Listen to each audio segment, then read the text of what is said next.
지금 당신이 이 목소리를 듣고 있는 공간을 한번 의식해 보십시오. 책상 앞인가요? 침대 위인가요? 아니면 출퇴근길 지하철 안인가요? 어디든 상관없습니다. 중요한 건 당신이 지금 이 순간에도 누군가의 시선을 계산하고 있을 가능성입니다. 이어폰을 꽂은 당신의 표정은 지금 어떤가요? 무표정을 유지하고 있나요? 아니면 옅은 미소를 띠고 있나요? 혹시 그 표정마저도 옆 사람이 힐끗 볼지 모른다는 생각에 조정된 것은 아닌가요? 오늘 아침 현관문을 나서기 전 거울 앞에서 보낸 시간을 떠올려 보십시오. 옷을 고르면서 가장 먼저 든 생각은 무엇이었나요? 이게 편하니까였습니까? 아니면 이걸 입으면 괜찮아 보일까였습니까? 그 미묘한 차이가 하루를 여는 방식을 완전히 바꿔 놓습니다. 우리는 하루 종일 타인의 시선으로 점철된 무대 위에 서 있습니다. 직장에서 상사의 표정 하나에 가슴이 철렁 내려앉고 동료의 무심한 말투 하나에 밤새 뒤척입니다. 저녁 모임에서 돌아오는 길, 머릿속은 온통 아까 그 말을 왜 했을까? 내가 너무 튀었나 같은 질문들로 가득 찹니다. 침대에 누워도 잠이 오지 않습니다. 낮에 했던 사소한 말실수가 계속 떠오르고 누군가의 미묘한 표정 변화가 자꾸만 확대됩니다. 당신은 지금 보이지 않는 법정에 매일 출석하고 있는 것입니다.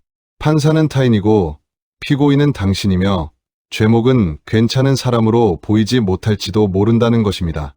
그런데 여기 평생을 고독 속에서 사색하며 인간 본성의 가장 어두운 밑바닥을 파고들었던 한 철학자가 있습니다.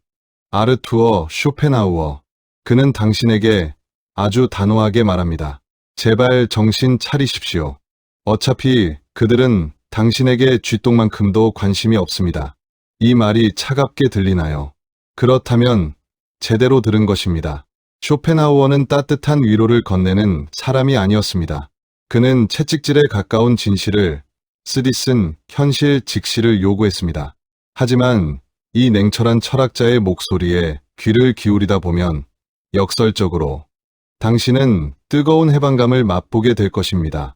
남들의 시선이라는 감옥에서 걸어 나와 오롯이 나 자신으로 살아가는 법을 배우게 될 테니까요.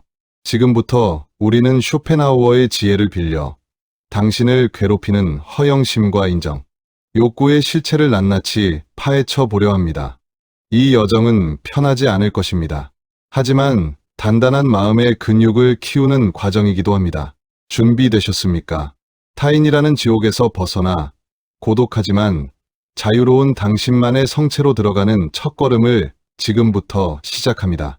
오늘 아침 눈을 뜨고 침대에서 몸을 일으키며 가장 먼저 하신 일은 무엇입니까? 아마 열의 아홉은 머리맡에 둔 스마트폰부터 집어들었을 것입니다. 밤새 세상이 나에게 어떤 반응을 보였는지, 누군가 내 게시물에 좋아요를 눌렀는지, 혹은 다른 사람들은 얼마나 화려하고 행복하게 살고 있는지 훔쳐보는 것으로 하루를 시작하지는 않았나요? 이건 단순한 습관의 문제가 아닙니다. 우리가 타인의 시선이라는 거대한 무대 위에서 잠시도 내려오지 못하고 있다는 명백한 증거입니다. 쇼펜하우어가 살던 시대엔 인스타그램도 실시간으로 쏟아지는 댓글도 없었습니다. 하지만 그는 이미 꿰뚫어보고 있었습니다. 인간이 자신의 실제 모습보다 남들에게 비치는 모습에 얼마나 병적으로 집착하는지를 말입니다. 오늘 아침 거울 앞을 한번 떠올려 보십시오. 당신은 당신 자신을 보았습니까? 아니면 남들이 보게 될 당신을 보았습니까? 옷을 고를 때조차 내가 편한 것, 내 취향인 것보다는 이걸 입으면 세련돼 보일까? 혹시 촌스럽다고 욕먹지는 않을까를 먼저 계산하지 않았나요? 집을 나서 직장에 도착해서도 이 연극은 계속됩니다. 상사의 부당한 지시에 속으로는 화가 치밀어도 겉으로는 사람 좋은 미소를 짓습니다. 전혀 동의하지 않는 의견에도 고개를 끄덕이며 분위기를 맞춥니다. 끔찍하게 가기 싫은 회식 자리에서도 한 잔 더 하시죠. 외치며 무리에 섞이려 발버둥칩니다. 도대체 왜일까요?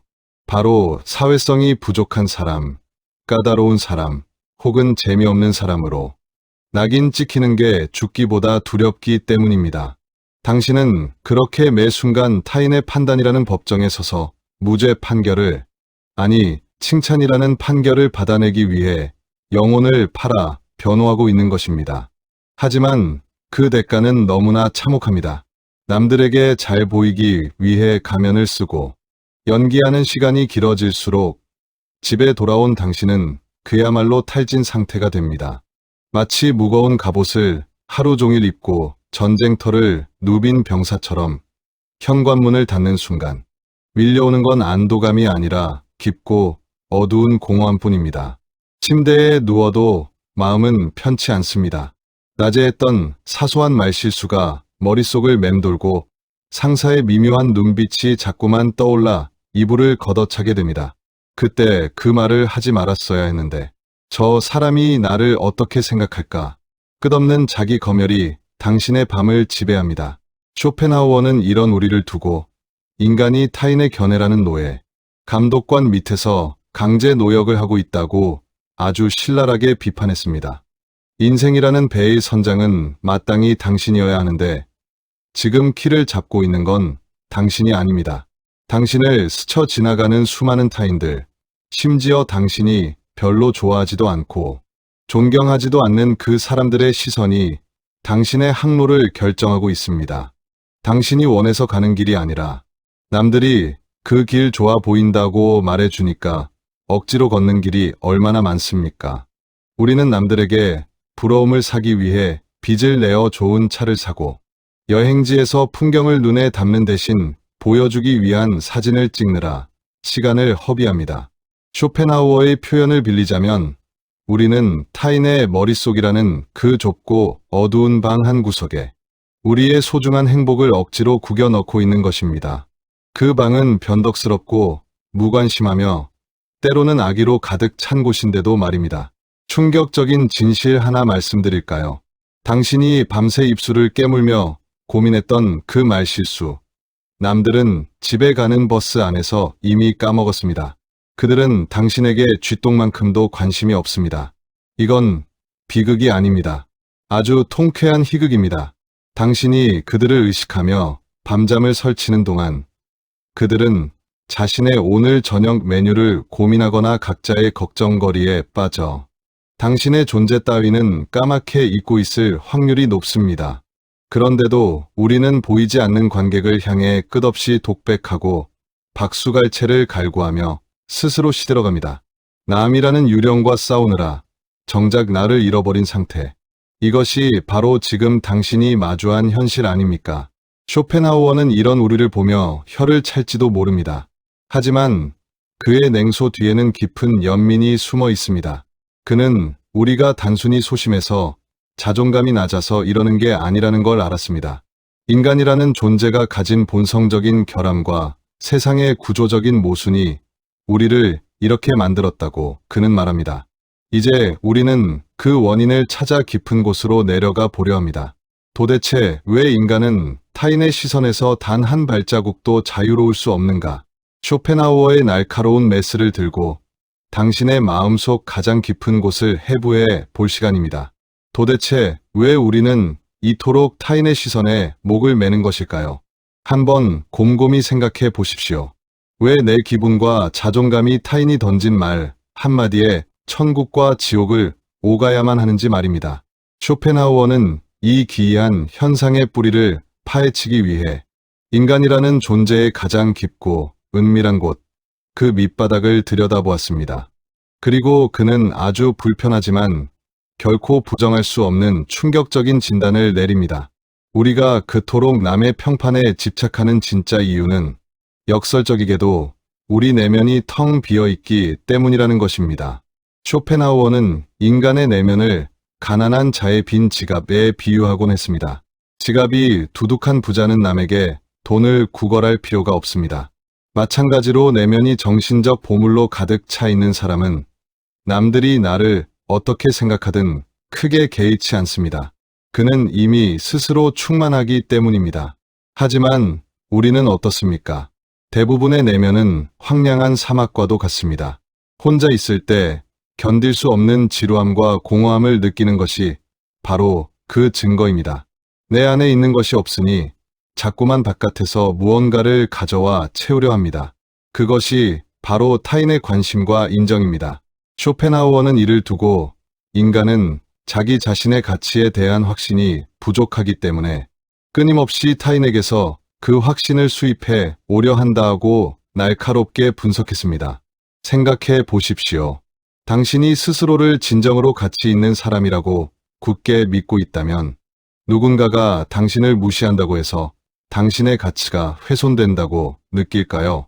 아마 저 사람은 보는 눈이 없군 하고 가볍게 넘겨버릴 것입니다. 하지만 우리는 늘 내심 불안합니다. 내가 정말 괜찮은 사람인지, 내가 잘 살고 있는지 스스로 확신하지 못합니다. 그래서 남들이 당신은 훌륭해요, 당신은 멋져요 라고 도장을 찍어 줘야 비로소 안심합니다. 이것은 겸손이 아닙니다. 내 영혼의 빈곤함을 드러내는 아주 서글픈 자화상일 뿐입니다. 게다가 쇼펜하우어는 인간의 본성 안에 깊이 뿌리 박힌 허영심이라는 괴물을 지목합니다. 그는 자심과 허영심을 아주 명확히 구분했습니다. 자심은 내가 나를 어떻게 생각하느냐에서 오는 확고한 믿음인 반면, 허영심은 남이 나를 어떻게 생각하느냐에 매달려 타인의 칭찬을 통해 가짜 자긍심을 얻으려는 욕망입니다. 마치 고양이가 등을 쓰다듬어 주면 기분이 좋아 가르랑거리는 것처럼 인간은 칭찬이라는 손길이 닿으면 이성이 마비될 정도로 기뻐합니다. 쇼펜하우어는 허영심이 많은 사람일수록 말이 많다고 했습니다. 침묵 속에서 자신을 견딜 수 없기에 끊임없이 남들에게 말을 걸어 자신의 존재를 확인받으려 하기 때문입니다. 우리가 겪는 고통의 또 다른, 그리고 결정적인 원인은 우리가 타인의 머리를 지나치게 과대평가한다는 데 있습니다. 쇼펜하우어는 냉소적으로 웃으며 이렇게 말합니다. 만약 당신이 저 바깥에 있는 사람들의 머릿속이 얼마나 얕고 그들의 생각이 얼마나 편협하며 그들의 판단이 얼마나 변덕스러운지 제대로 안다면 그들의 말에 그토록 신경 쓰지는 않을 것이다. 우리는 막연히 남들이 나보다 훌륭하고 도덕적이며 공정한 재판관일 것이라고 착각합니다. 그래서 그들의 평가를 마치 신의 판결처럼 받아들입니다. 하지만 실상은 어떻습니까? 그들은 자신의 이익에 따라 언제든 말을 바꾸는 모순덩어리 존재들일 뿐입니다. 당신을 제대로 알지도 못하고 깊이 생각할 능력도 부족한 군중의 박수갈채를 받기 위해 당신의 인생이라는 무대에서 광대 노릇을 자처하고 있는 것입니다. 결국 정리하자면 당신이 지금 괴로운 이유는 당신이 못나서가 아닙니다. 그것은 당신의 내면이 타인의 시선 없이는 지탱할 수 없을 만큼 허약해져 있기 때문이고, 당신이 불완전한 타인들을 너무 높게 평가하고 있기 때문이며 아주 오래된 생존 본능이 잘못된 방향으로 작동하고 있기 때문입니다.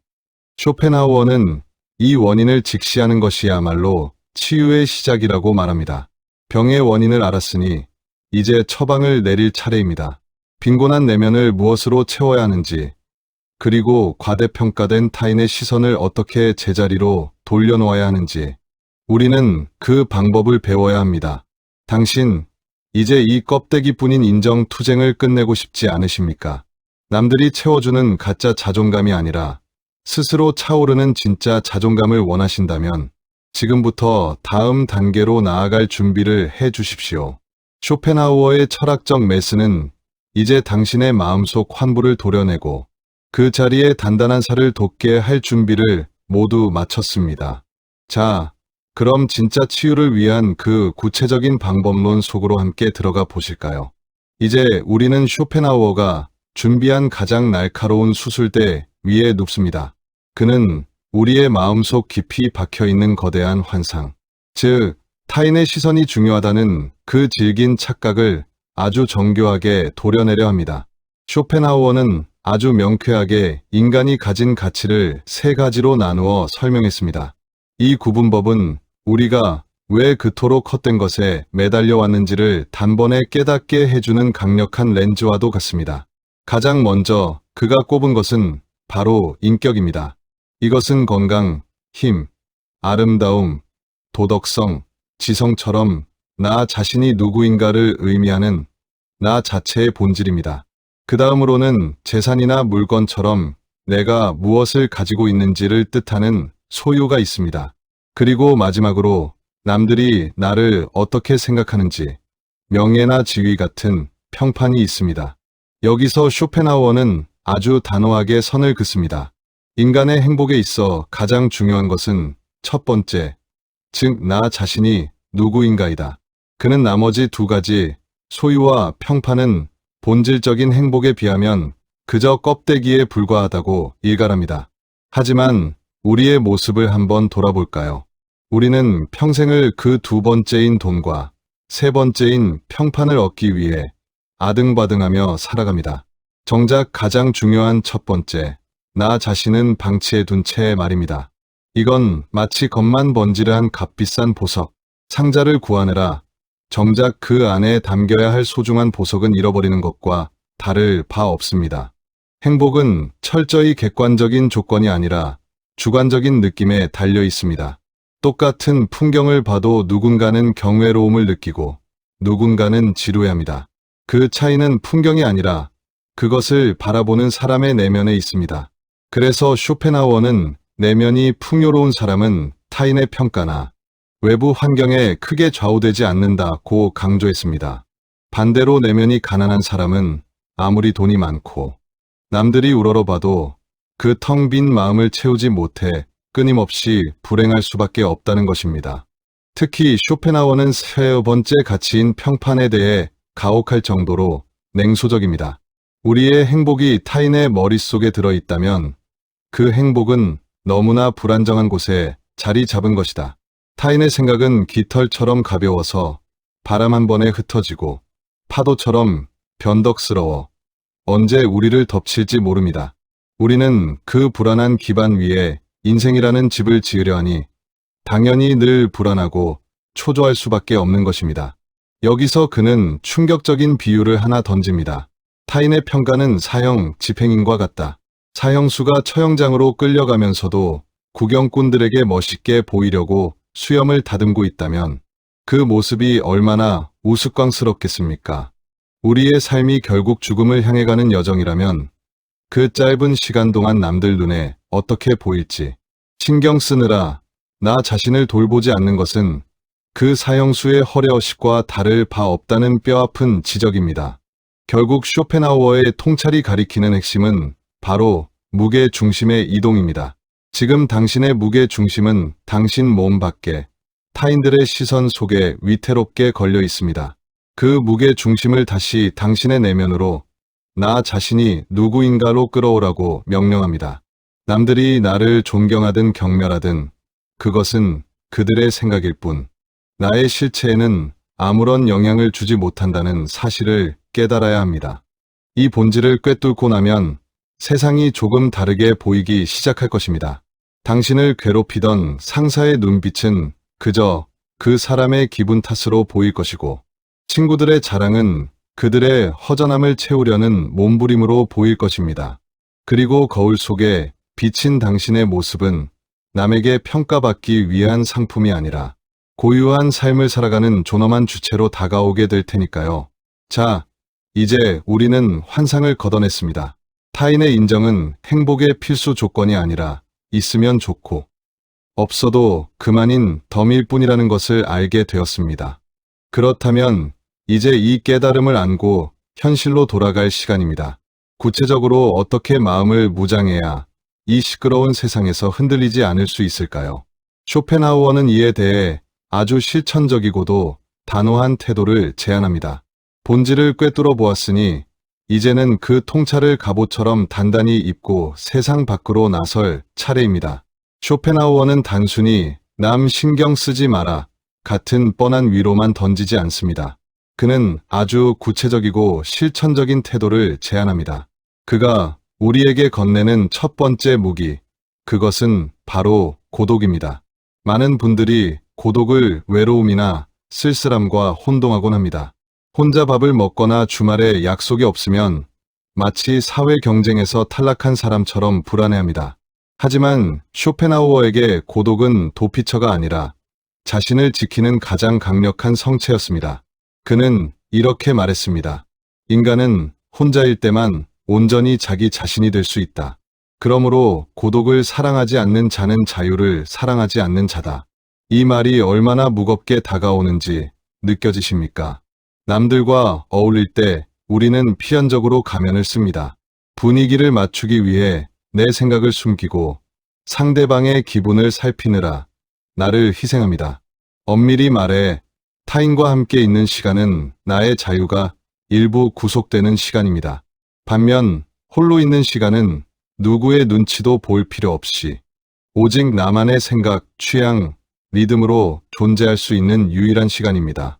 쇼펜하우어는 이 고독의 시간을 견디는 것을 넘어 즐길 줄 알아야 비로소 남들의 시선에서 해방될 수 있다고 강조했습니다. 그가 제안하는 두 번째 태도는 냉소적인 무관심입니다. 남들이 나를 칭찬하면 으쓱해지고 비난하면 금세 의기소침해지시나요? 쇼펜하우어는 이 감정의 롤러코스터에서 당장 뛰어내리라고 말합니다. 누군가 당신을 칭찬하더라도 그것을 너무 깊이 들이마시지 마십시오. 칭찬에 중독되면 비난에는 치명상을 입게 됩니다. 남들의 칭찬을 경계하라. 그것은 당신을 지배하려는 달콤한 족쇄다. 그는 칭찬과 비난을 동전의 양면처럼 취급했습니다. 둘 다 타인의 판단일 뿐 당신의 본질과는 무관하다는 것입니다. 혹시 당신을 싫어하는 사람이 있습니까? 쇼펜하우어의 방식대로라면 그것은 당신의 문제가 아니라 그 사람의 문제입니다.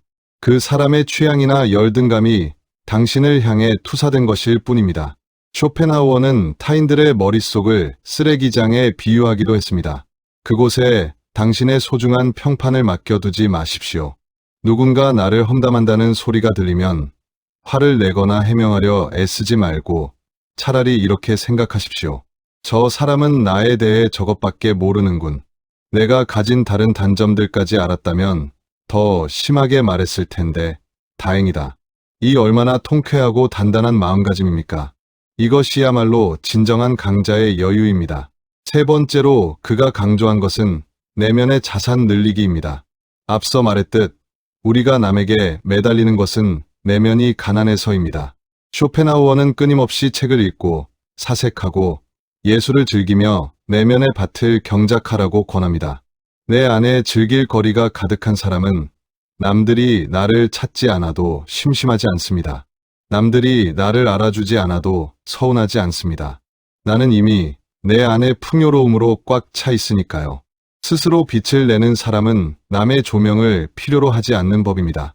쇼펜하우어의 철학을 적용한다는 것은 결국 타인에게 향하던 안테나를 접고 나 자신에게 주파수를 맞추는 일입니다.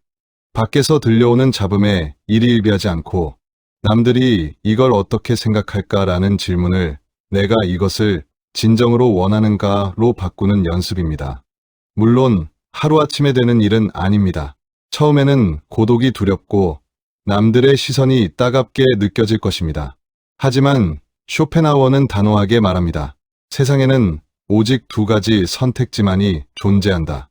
고독하거나 아니면 천박하거나. 남들의 비위를 맞추며 천박하게 무리에 섞여 살 것인가.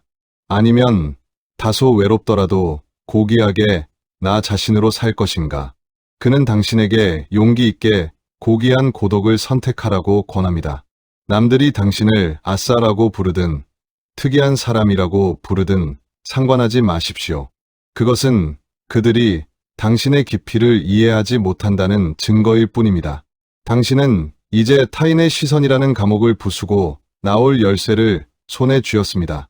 그 열쇠는 바로 당신의 단단한 마음, 그리고 스스로를 믿는 자긍심입니다. 이 철학적 무기들을 가지고 실제로 내일 아침부터 당신의 일상을 어떻게 바꿔 나갈 것인가?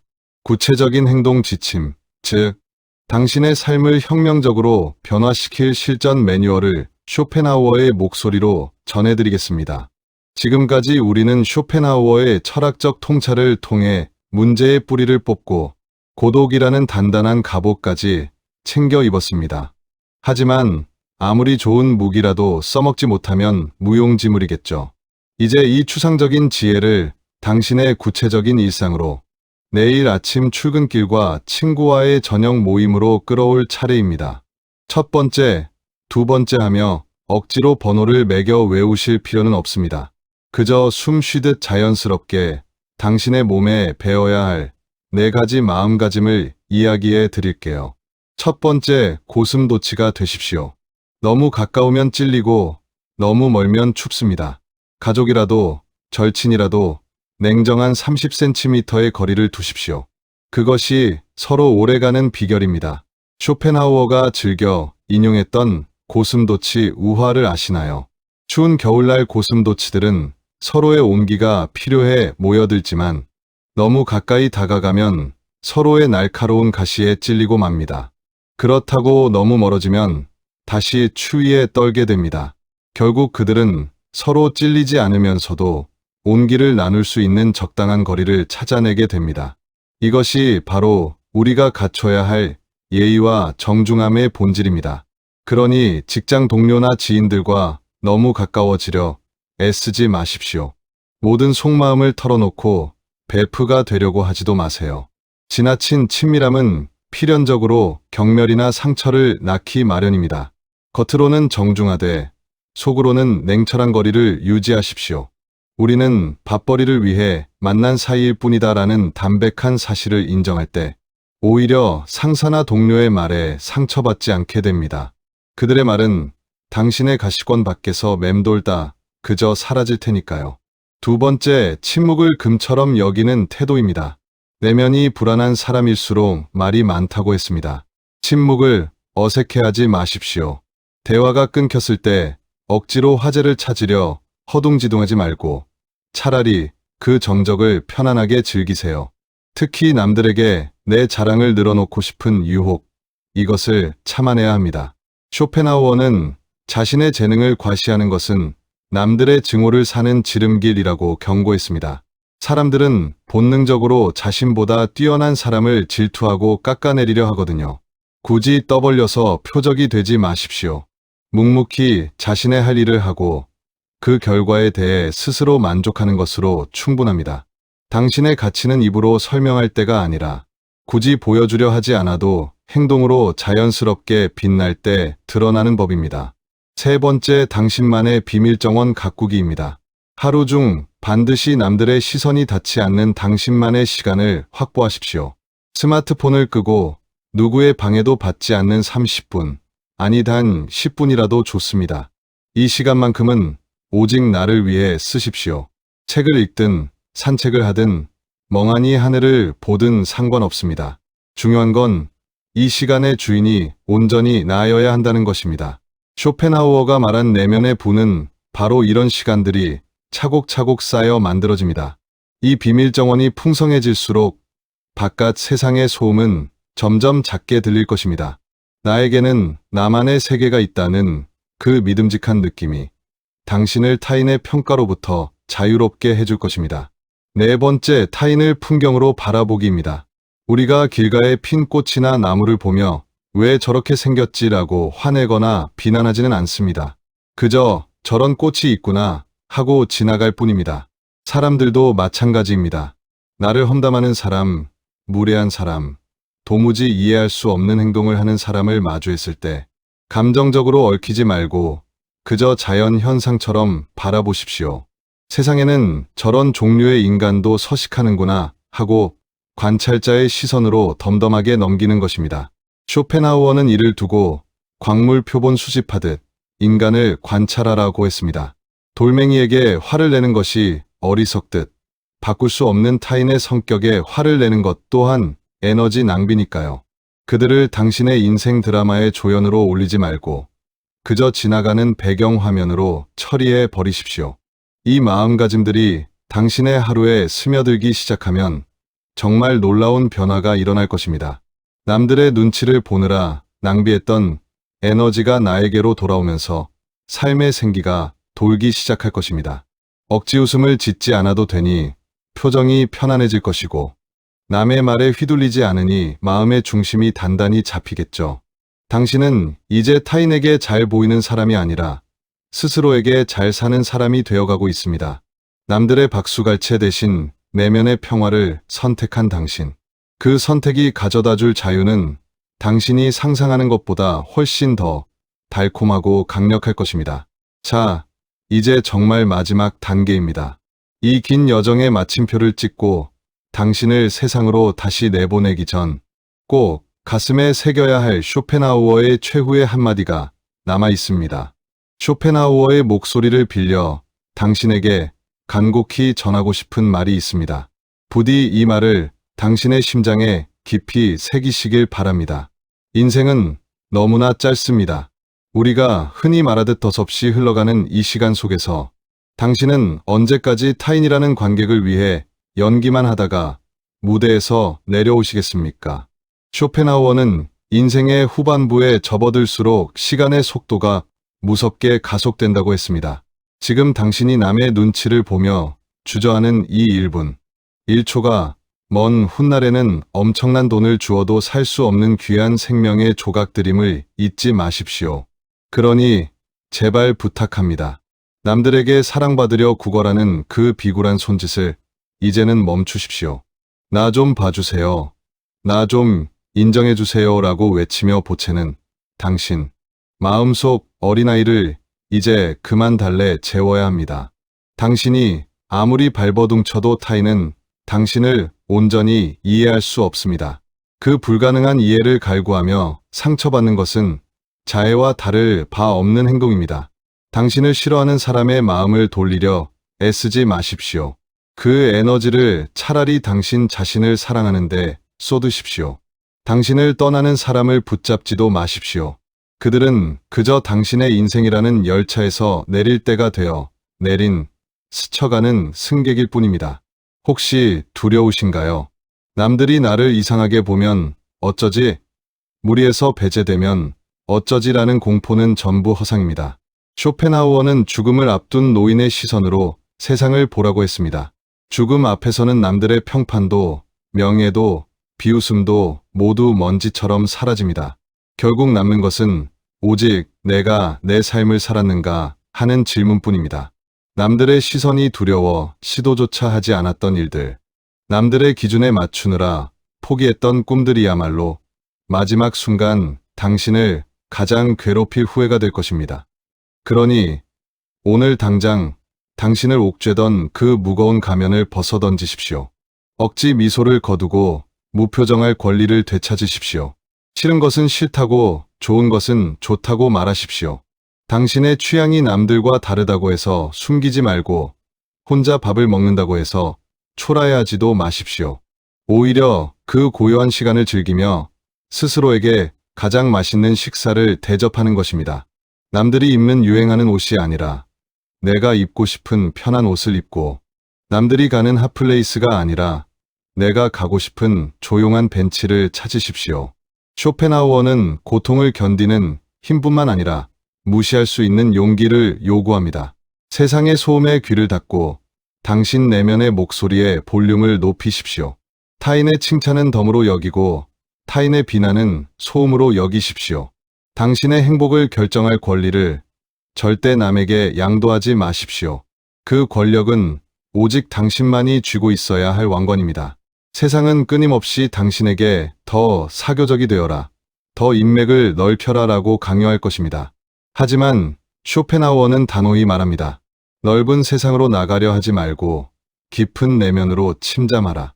당신의 내면에는 아직 개발되지 않은 광산이 있습니다. 그곳을 파고 들어가십시오. 그곳에서 당신만의 보석을 캐내십시오. 기억하십시오. 당신은 남들에게 보여주기 위해 태어난 전시품이 아닙니다. 당신은 고통과 권태라는 거친 파도를 헤치며 자신만의 항해를 해나가는 위대한 선장입니다. 선장이 육지에 있는 구경꾼들의 고함에 일일이 대응하다가는 결국 배가 난파되고 맙니다. 당신의 키를 꽉 잡으십시오. 그리고 당신이 가고 싶은 곳으로 당당하게 나아가십시오. 자, 이제 고개를 드십시오. 그리고 거울을 보십시오. 그 안에 비친 당신의 눈을 바라보며 이렇게 말해 주십시오. 남들은 나에게 관심 없다. 그리고 나도 남들에게 관심 없다. 나는 오직 나에게만 관심이 있다. 이기적이고도 거룩한 선언이 당신을 진정한 자유로 이끌 것입니다. 당신의 삶은 오롯이 당신의 것입니다.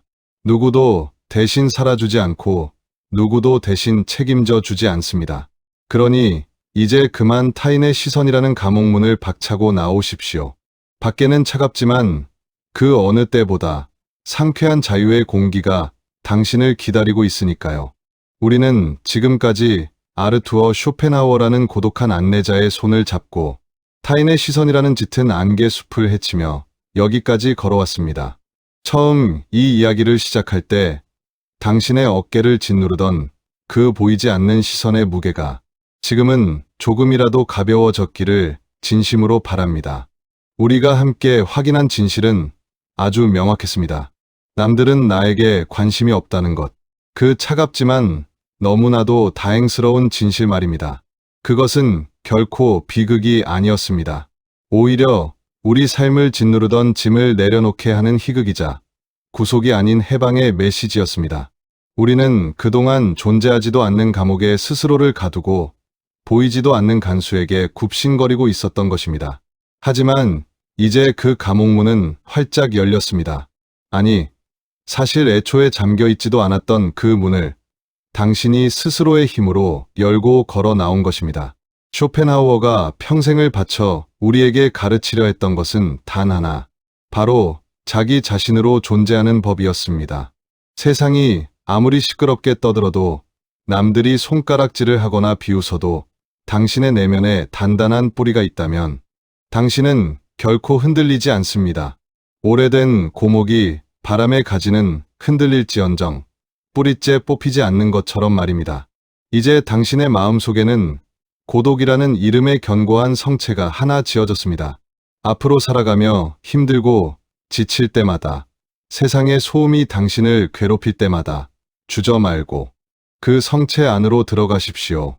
그곳에는 타인의 평가가 감히 침범할 수 없는 고요한 평화와 당신이 사랑해야 할 당신, 자신의 모습이 기다리고 있을 테니까요. 부디 오늘 밤부터는 남들이 나를 어떻게 생각했는지 곱씹으며 이불을 차는 대신 내가 오늘 나를 위해 어떤 즐거움을 주었는지 생각하며 미소 짓고 잠드셨으면 합니다. 타인의 박수갈채가 없어도 당신은 이미 그 자체로 충분히 훌륭하고 온전한 우주입니다. 그 우주의 주인인 당신이 이제는 남의 눈치를 보지 않고 마음껏 춤추기를, 그리고 마음껏 탕해하기를 진심으로 응원합니다.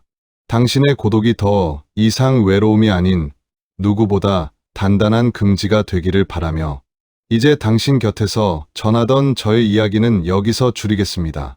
하지만 타인의 시선에서 벗어나 오롯이 나로 살아가기 위한 당신의 진짜 이야기는 내일 아침 눈을 뜨는 바로 그 순간부터 새롭게 쓰이기 시작할 것입니다. 쇼펜하우어는 결코 당신에게 세상과 등지고 살라고 말하지 않았습니다. 그는 단지 세상과의 관계에서 주도권을 되찾으라고 했을 뿐입니다. 당신이 선택하는 관계, 당신이 원하는 연결, 당신이 의미를 부여한 만남만이 진짜 가치가 있습니다. 남들이 강요하는 사교가 아니라 당신이 진심으로 누리고 싶은 교류를 선택하십시오. 그 차이를 아는 것, 그것이 바로 자유입니다. 당신은 이제 압니다. 남들의 머릿속은 당신의 행복이 깃들기에 너무나 비참한 장소라는 것을. 하지만 당신의 내면은 그 누구도 침범할 수 없는 성스러운 영토라는 것을. 그곳을 지키십시오. 그곳을 가꾸십시오. 그곳에서 당신만의 삶을 꽃 피우십시오. 오늘 이후 당신이 거울을 볼 때마다 이 질문을 던지시길 바랍니다. 나는 지금 나를 위해 살고 있는가? 아니면 누군가의 시선을 위해 살고 있는가? 그 질문에 대한 답이 조금씩, 아주 조금씩 바뀌어 가는 것을 느끼실 것입니다. 그리고 언젠가 당신은 깨닫게 될 것입니다. 타인의 시선에서 자유로워진다는 것이 세상을 등지는 것이 아니라 오히려 세상을 더 깊이 사랑할 수 있게 되는 일이라는 것을. 남의 평가에 흔들리지 않는 사람만이 진정으로 타인을 있는 그대로 받아들일 수 있으니까요. 쇼펜하우어는 말년에 이렇게 썼습니다. 내가 젊었을 때는 사람들이 나를 어떻게 생각하는지가 전부였다. 중년이 되어서는 사람들이 나를 어떻게 생각하든 상관없다고 다짐했다. 그리고 노년에 이르러서야 깨달았다. 애초에 그들은 나에 대해 생각하지 않았다는 것을. 이 문장이 당신에게는 어떻게 들리십니까? 쓸쓸하게 들리나요? 아니면 해방적으로 들리나요? 쇼펜하우어에게 이것은 깨달음이었습니다. 그는 평생을 고독 속에서 살았지만 그 고독 안에서 누구보다 자유로웠습니다. 당신도 그럴 수 있습니다. 아니, 당신은 이미 그 길 위에 서 있습니다. 이제 정말로 마지막입니다. 당신이 오늘 이 목소리를 듣고 있는 그 공간에서 잠시 눈을 감아 보십시오. 그리고 당신 자신에게 물어보십시오. 나는 누구인가? 남들의 평가를 모두 걷어내고 나면 그 밑에 남는 나는 누구인가? 그 질문에 대한 답을 찾아가는 여정이 바로 쇼펜하우어가 당신에게 건네는 진짜 선물입니다. 답은 쉽게 나오지 않을 것입니다. 하지만 그 질문을 품고 살아가는 것만으로도 당신은 이미 대부분의 사람들보다 훨씬 깊은 곳에 서 있는 것입니다. 당신의 인생은 당신의 것입니다. 타인의 머릿속이 아니라 당신의 가슴 속에 행복을 심으십시오. 남들의 박수가 아니라 당신 자신의 평화를 추구하십시오. 그리고 기억하십시오. 고독은 외로움이 아니라 자유의 다른 이름이라는 것을. 쇼펜하우어의 목소리가 당신 곁에서 속삭입니다. 제발 정신 차리십시오. 남들은 당신에게 관심이 없습니다. 그리고 그것은 당신이 받을 수 있는 가장 큰 축복입니다. 이제 그 축복을 온전히 받아들이고 당신만의 길을 걸어가십시오. 세상은 넓고 당신의 내면은 그보다 더 깊습니다.